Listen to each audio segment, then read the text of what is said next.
Star മാജിക്കില് ചിരിക്കാൻ പോണ ഒരു ഗെയിമിലേക്കാണ് നമ്മൾ പോവാൻ പോണേ. ഇതുവരെ സ്റ്റാർ മാജിക്കിന് ഈ ഫ്ലോറിൽ ഇത്തരത്തിലുള്ള ഒരു ഗെയിം ഉണ്ടായിട്ടില്ല. പക്ഷെ പലർക്കും ഇത് റിയൽ ലൈഫായിട്ട് കണക്ട് ചെയ്യാൻ പറ്റും കേട്ടോ. അമ്പി ചേച്ചി, കുട്ടിക്കാലത്ത് ഏറ്റവും കൂടുതൽ വാശി പിടിച്ചിട്ടുള്ളത് എന്ത് ടോയ്ക്ക് വേണ്ടിട്ടായിരുന്നു? എന്തിനു വേണ്ടിട്ടായിരുന്നു ഏറ്റവും കൂടുതൽ വാശി പിടിച്ചിട്ടുള്ളത്? എന്റെ കുട്ടിക്കാലത്തൊക്കെ വന്നിട്ട് ഇങ്ങനത്തെ മോഡേൺ ആയിട്ടുള്ള ടോയ്സ് ഒന്നുമില്ല. ഞങ്ങളൊക്കെ ഹോം മെയ്ഡ് ടോയ്സ്.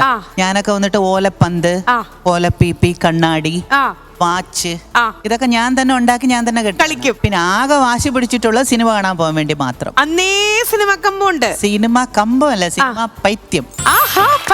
ലക്ഷ്മിയെ കണ്ടപ്പോഴേ ഒരു കാര്യം ഓർത്തുപോയി. എന്ത് കാര്യാട്ടാ? ഭോജരാജാവ് സുഖമായിരിക്കുന്നോ? എന്റെ കോസ്റ്റ്യൂമിനെ കളിയാക്കിയതാ. അല്ല, ഇതൊക്കെ പണ്ട് ഷീലാമ്മയൊക്കെ ചില ബ്ലാക്ക് ആൻഡ് വൈറ്റ് ഫിലിംസിൽ കണ്ടിട്ടുണ്ട്. അതാണ് പിന്നെ ഓൾഡ് സ്കൂൾഡ് എന്നല്ലേ നമ്മൾ പറയാ. ഫാഷൻ തിരിച്ചു വന്നു. ഫാഷന്റെ കാര്യം പറഞ്ഞപ്പോഴാ ലൈക്ക് അംബിക ചേച്ചിയുടെ ഏറ്റവും ശരിക്കും ഇന്നത്തെ കാലത്ത് നമ്മള് വലിയ സ്റ്റൈല് സ്ലീക്ക് എന്ന് പറയും, നടുവകച്ചിലെടുത്ത് ഇങ്ങനെയായിട്ട് അങ്ങനെ. പക്ഷെ അന്നത്തെ കാലത്ത് ഇന്ന് ഈ സ്ലീക്ക് എന്ന് പറഞ്ഞ ഹെയർ സ്റ്റൈൽ ആണെങ്കിൽ ഇവിടെ ഒരു ട്രെൻഡ് ഒക്കെ അല്ലേ, അതിന്റെ പിന്നിൽ ഒരു രഹസ്യത ആര് ഇൻട്രൊഡ്യൂസ് ചെയ്ത് തന്നതാ? എന്നെ സംബന്ധിച്ചിടത്തോളം ഞാൻ ആക്ടിംഗ് ക്ലാസ്സിനോ ഇതൊന്നും പോയിട്ടില്ല. എന്റെ ഗുരു കണ്ണാടിയാണ്, മിററാണ്.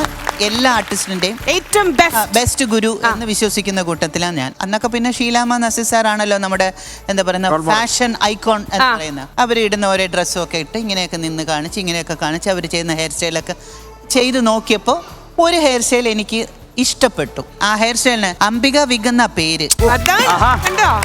ഈ മേക്കപ്പ് ഐറ്റംസിലൊക്കെ ഭയങ്കര ക്രേസ് ഉണ്ടായിരുന്നു പണ്ട്. സെൽഫ് മേക്കപ്പ് ഒക്കെ ആയിരുന്നില്ലേ പണ്ട് ചെയ്യാ? നമ്മുടെ നാട്ടില് ഒരു ചെടിയുണ്ട്, അതിന്റെ ഒരു പൂവ് ഇങ്ങനെ തുറന്നു കഴിഞ്ഞാൽ അതിനകത്ത് റെഡ് കളർ ഉണ്ടാവും. ആരെങ്കിലും ഞാൻ സ്കൂളിൽ പോകുന്നതിന് മുമ്പ് അതെടുത്തിട്ട് ആ സാധനം എടുത്തിട്ട് ഇങ്ങനെ ലിപ്പിൽ തേക്കും. ലിപ്സ്റ്റിക്കിന് പകരം ആക്കിയിട്ട് ലിപ്പിൽ ഇങ്ങനെ തേച്ചിട്ട് നെയിൽ പോളിഷ് ആയിട്ട് അതുപോലെ ഇരിക്കും കാണാൻ.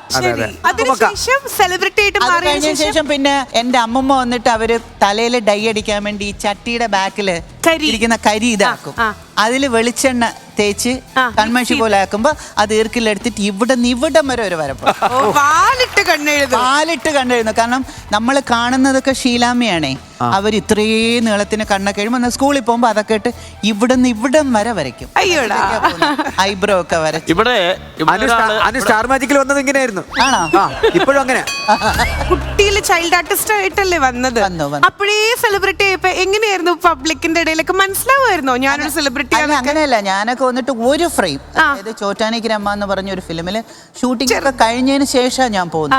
ഒരു ഫ്രെയിം ആ ക്ലൈമാക്സിൽ വരുന്ന സമയത്ത് ഇങ്ങനെ തൊഴുതുകൊണ്ട് നിൽക്കുന്നത്. എന്നിട്ട് ഞങ്ങൾ ക്ലാസ്സില് കൂടെ പഠിക്കുന്ന ആ സിനിമ വരുമ്പോ കണ്ടോ അതാണ് ഞാൻ അങ്ങനെ ഒരു പട്ട് പാവാടയും ബ്ലൗസ് ഇട്ടത് അതാണ് ഞാനെന്ന് പറയുന്നതിൻ്റെ ഒരു ട്രോളി ഷോട്ട് പോയി കഴിയും. പക്ഷേ എങ്കിലും ആ ഫ്രെയിമിൽ ഞാൻ നിന്നു. അതിനെനിക്ക് 200 രൂപ ശമ്പളവും കിട്ടി. അന്ന് കിട്ടിയ ശമ്പളവും അതൊക്കെ കൂടെ ഒന്ന് ആലോചിച്ച് നോക്കുമ്പോൾ ഈ നമുക്ക് സന്തോഷത്തിലൊരു സങ്കടം വരില്ലേ. ഇപ്പോഴും എൻ്റെ ഫോണില് ചോറ്റാനിക്ക് രമ്മ മൂവി ഫുള്ള് ഡൗൺലോഡ് ചെയ്ത് വെച്ചിട്ടുണ്ട്.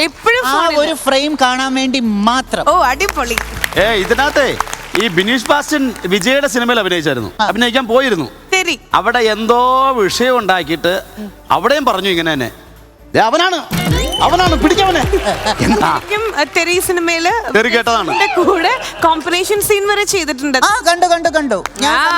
പടത്തിന് പേര് കിട്ടിയില്ലായിരുന്നു. പുള്ളീനെ ചുറ്റുമുള്ള ആൾക്കാർ വിളിച്ച് അത് നായകൻ വിജയ് സാറായിരുന്നു. അതെ, ജവാൻ എന്ന് പറഞ്ഞ സിനിമയിലെ ജവാനും മുല്ലപ്പൂ